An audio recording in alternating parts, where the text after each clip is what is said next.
শান্তিপূর্ণ বাংলাদেশে কেউ অশান্তি তৈরির ষড়যন্ত্র করলে মুসলমানরা বসে থাকবে না বলে হুঁশিয়ারি দিল হেফাজতে ইসলাম। হত্যা, সন্ত্রাস এবং বিশৃঙ্খলা তৈরি করায় আওয়ামী লীগ ও ইসকনকে নিষিদ্ধ করার দাবি হেফাজত নেতাদের।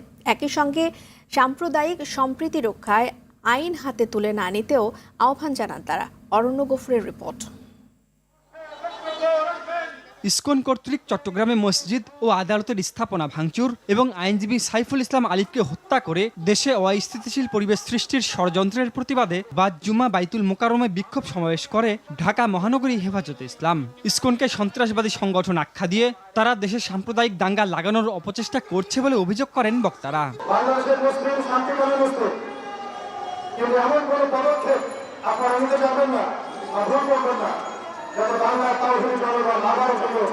অবিলম্বে আইনজীবীর হত্যাকারীদেরকে গ্রেফতার করে ফাঁসির কাস্টে ঝুলাতে হবে। 16 বছর এদেশের আলেম ওলামা, এদেশের দেশপ্রেমিক নাগরিকদের উপরে যারা নির্যাতন করেছিল, যেই দলটি সেই দলকে নিষিদ্ধ করতে হবে।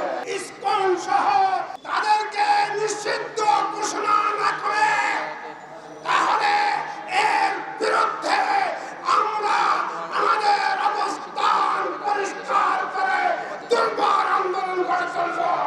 আওয়ামী লীগ ও ইসকনকে ষড়যন্ত্রে মদদ দেয়া পরিহার এবং বাংলাদেশ নীতি বদলাতে ভারতের প্রতি আহ্বান জানান হেফাজত নেতারা। যারা আমেরিকার ভারতকে আহ্বান জানায় বাংলাদেশে হস্তক্ষেপ করার জন্য, ওরা বাংলাদেশের নাগরিক নয়, ওরা রাষ্ট্রদ্রোহী। আমরা ছোট হতে পারি, আমরা ভীরু পুরুষের দল নয়। তোমরা বাংলাদেশ নীতি পরিবর্তন করো, অন্যথায় বাংলার 20 কোটি মানুষ তোমাদের বিরুদ্ধে রাজপথে নামবে। ইসকন ও হিন্দু এক না উল্লেখ করে হাজার বছরের সাম্প্রদায়িক সম্প্রীতি অক্ষুণ্ণ রাখার সংকল্প জানায় হেফাজতে ইসলাম।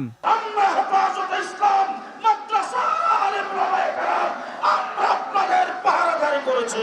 অরণ্য গফুর, RTV, ঢাকা।